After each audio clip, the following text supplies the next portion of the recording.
할렐루야.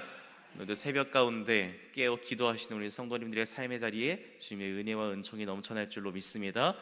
부활의 기쁨이 우리를 살게 함을 믿습니다. 부활의 기쁨을 누릴 뿐만 아니라 그 부활을 우리도 살아내는 저와 여러분 되시길 소망합니다. 우리 그 마음으로 잠시 말씀 나누고 함께 기도하겠습니다. 무언가를 기념한다는 것은 보통 두 가지 의미를 가지게 되지요. 첫째는 기쁘고 좋은 날, 우리가 함께 나누어야 할 그 기쁨의 이야기를 기억하는 것을 기념한다고 합니다. 그러나 동시에 정반대로 결코 잊어서는 안 되는 사건이나 우리가 다시는 반복하지 말아야 할, 그래서 잊지 말아야 할 지점도 기억하는 것을 기념한다고도 합니다. 오늘 본문인 시편 88편의 제목 표제를 보시면 다윗의 기념하는 시라고 써 있는 것을 알 수 있습니다. 다윗이 하나님을 기념하고 자신의 사건을 기념한다는 것이죠. 그러나 우리가 함께 나눈 말씀처럼 기념한다는 그 내용이 결코 기쁘고 좋은 것만은 아님을 알 수 있습니다. 오늘 본문에서 말하는 기념은 우리가 앞서 살펴본 기념의 두 가지 의미 중에 후자, 즉 뭔가 부정적이거나 잊어서는 안 되거나 결코 반복되어서는 안 되는 그러한 사건들을 기념하고 있음을 알 수 있습니다. 우리 본문 1절과 2절의 말씀을 함께 읽어보겠습니다. 1절과 2절 함께 읽겠습니다. 여호와여, 주의 노하심으로 나를 책망하지 마시고 주의 분노하심으로 나를 징계하지 마소서. 주의 화살이 나를 찌르고 주의 손이 나를 심히 누르시나이다. 주의 화살이 나를 찌르고 주의 손이 나를 심히 누르고 있다라고 고백합니다. 이 고백 속에서 우리가 분명하게 보게 되는 것이 하나 있습니다. 다윗은 지금 자신의 고통을 단순한 문제, 그저 시간이 지나가면 흘러서 해결되는 것, 이런 것으로 보고 있지 않다는 것이죠.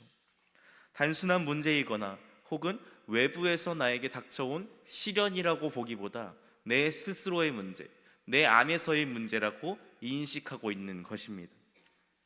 우리는 보통 고난이 오면, 고통이 오면 그 문제의 원인을 외부에서 가장 먼저 찾게 되죠. 누구 때문에 내가 이런 상황에 빠지게 되었는지, 왜 내가 이런 상황에 빠지게 되었는지, 나는 문제가 없으나, 나는 잘못이 없으나 외부의 환경, 다른 사람으로 인해 그 고난에 빠지게 되었다라고 가장 먼저 생각하게 됩니다. 그런데 다윗은 달랐습니다. 자기 안을 보고 있습니다.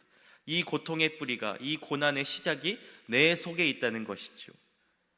그렇게 내 속에 이 고난의 시작이 이루어지고 있음을 인정하고 있습니다. 우리 4절과 5절도 함께 읽어보겠습니다. 4절, 5절 함께 읽습니다. 내 죄악이 내 머리에 넘쳐서 무거운 짐 같으니 내가 감당할 수 없나이다. 내 상처가 썩어 악취가 나오니 내가 우매한 까닭이로소이다. 여기서 신앙이 시작되는 것입니다. 우리는 다 사람이기에 무너질 수도 있지요. 한번 먹은 마음 가운데 그것을 유지하기 어려울 때도 있습니다. 그러지 않으면 좋겠지만 순간적으로 실수하게 될 수도 있습니다. 인간은 자신을 보호하는 것이 무의식적으로 생존의 본능이기 때문에 자신이 유리한 상황으로 이야기를 하거나 그러한 상황으로 삶을 이끌어가곤 합니다. 그래서 우리가 주의 말씀대로 살지 못하게 되는 순간도 분명 있게 되는 것이죠. 그것이 내 의지가 아니라고 하더라도 무의식적으로 삶의 본능으로서, 생존의 본능으로서 그렇게 된다는 것입니다. 그러나 그 실수 가운데, 그 잘못 가운데, 무너진 가운데 돌이킬 수 없는 지점이 무엇인가?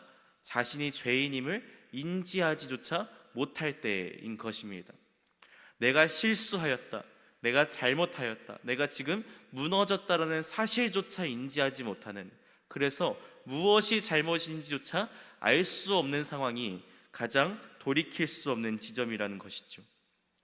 죄를 모르면, 잘못을 모르면 회개할 수 없습니다.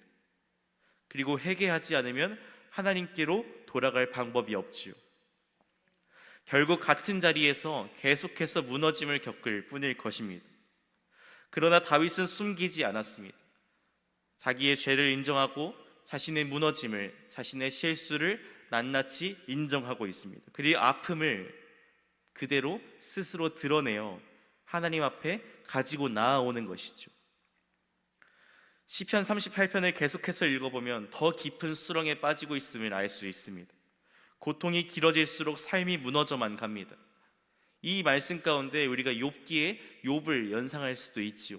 내 사랑하는 자, 내 친구들, 내 친척들이 나를 멀리하고 내 상처를 멸시합니다. 내 심장이 뛰고 내 기력이 쇠하고 내 눈의 빛도 나를 떠나게 되지요. 내 허리에는 열기가 가득하고 몸 구석구석에는 성한 곳이 하나도 없습니다. 내면의 문제뿐만 아니라 외적인 자신의 몸의 상태까지도 무너지고 있음을 말하고 있다는 것입니다. 피곤하여 심히 상하고 몸뿐입니까? 마음이 불안하여 신음하고 있고 모든 관계가 끊어짐을 경험하고 있습니다. 죄의 무게가 삶 전체를 누르고 있다는 것이죠. 그런데 그럼에도 우리가 이 새벽의 제단에서 이 38편의 시를 우리가 나눌 수 있는 것은 15절에 그 이유가 있습니다. 15절의 말씀 우리 함께 읽겠습니다.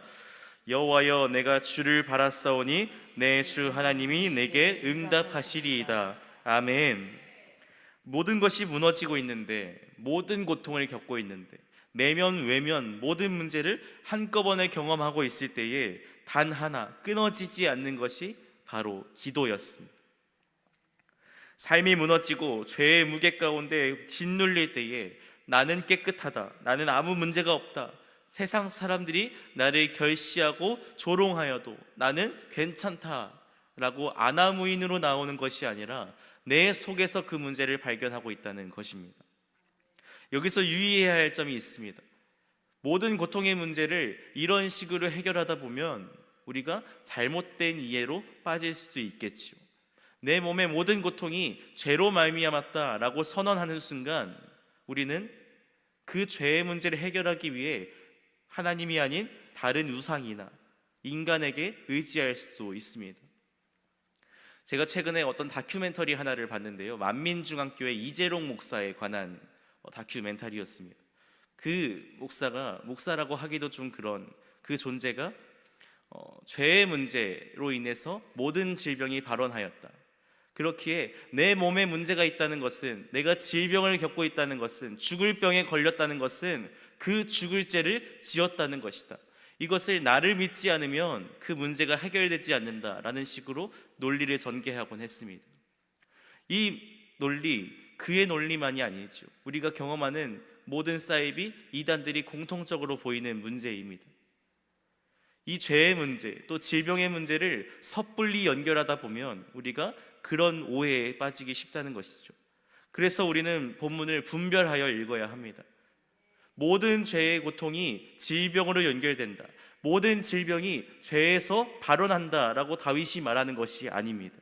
지금 자신의 죄 때문에 이런 고통을 겪고 있음을, 자신이 죄를 지었기 때문에 하나님께서 자신의 잠시 짓누르고 계심을 자신은 알고 있다라고 말하는 것이지, 모든 질병이 죄로 말미암았다라고 말하는 것은 아닌 것이죠.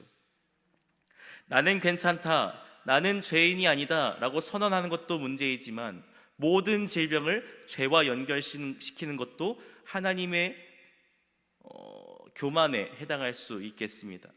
지금 다윗은 자신이 죄를 지었고 그 죄로 인해서 하나님께서 짓누르고 계심을 분명히 알고 그 하나의 증상으로서 자신이 질병을 겪고 있음을 그저 자신의 상태를 말하는 것입니다. 그렇게 하나님과 단절된 상태에 있는 다윗이 고통을 겪고 있고 하나님이 짓누르고 계시는, 잠시 고통에 빠져있는 그 다윗이 하나님께 모든 것을 아뢰며 자신의 잘못을 뉘우치고 있는 것입니다. 우리 18절의 말씀도 함께 읽겠습니다. 18절의 말씀 함께 읽겠습니다. 내 죄악을 아뢰고 내 죄를 슬퍼함이니이다. 우리가 남의 말을 들었을 때에, 타인의 말을 들었을 때에 욱하게 될 때가 있습니다. 제가 생각을 해보니 그 욱하게 되는 감정이 크게 두 갈래로 나눠지는 것 같더라고요. 첫 번째는 그 말이, 그 타인의 말이 전혀 사실이 아니어서 나를 괴롭게 할 때에 우리는 욱하게 됩니다. 그러나 동시에 그 타인의 말이 너무나도 사실이기 때문에, 내가 실제로 잘못한 것이기 때문에 타인의 말을 들었을 때에 본능적으로 욱하게 될 수도 있는 것이죠. 그렇게 내 죄를 내가 알기 마련입니다. 내 잘못을 내가 가장 잘 알기 마련이지요. 겉으로 드러나지 않는, 타인은 모르는, 남들은 모르는 내 속에 은밀한 죄 또한 있기 마련입니다. 다윗은 자신이 가장 깊이 무너졌을 때에 그 자신의 내면의 죄를 돌아보았습니다. 다윗은 자신이 가장 무너졌을 때에 내 속에 있는 아무도 모르는 은밀한 죄를 발견하였습니다. 그리고 그때에 붙들어야 할 유일한 분, 하나님을 찾아갔던 것입니다.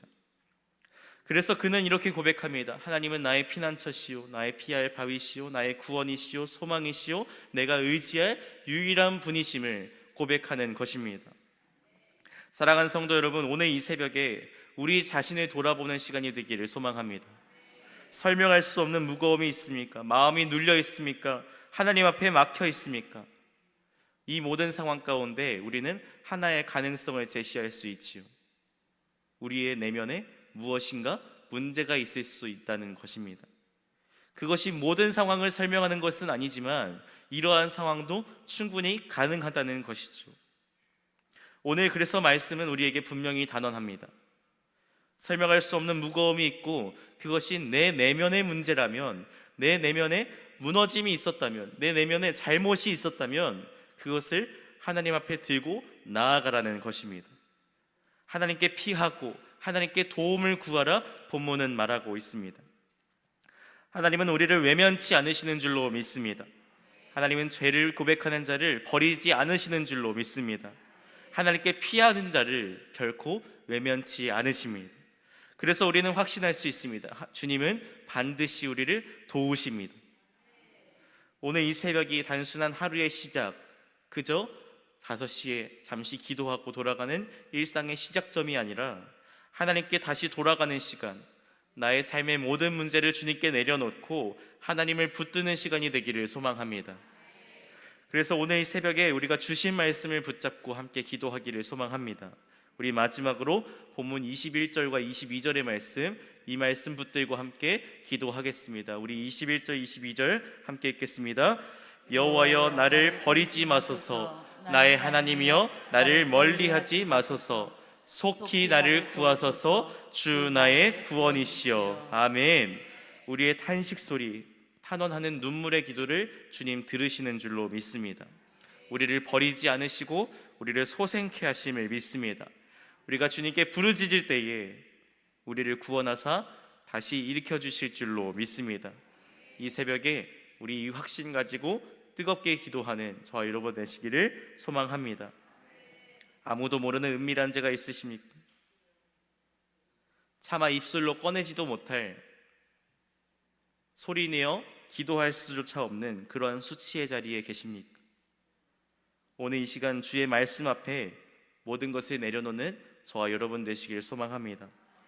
말씀 가운데 다윗처럼 나의 죄를 스스로 인정하고 주님께 뉘우치며 주님 앞에 스스로 나아갈 때에 회개의 영이 우리를 붙들어 주실 줄로 믿습니다.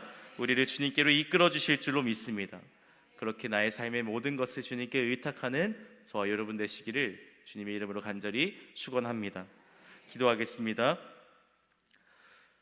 사랑의 주님, 우리 안에 있는 죄를 외면치 않게 하여 주시고 정직하게 주 앞에 나아가게 하여 주시옵소서.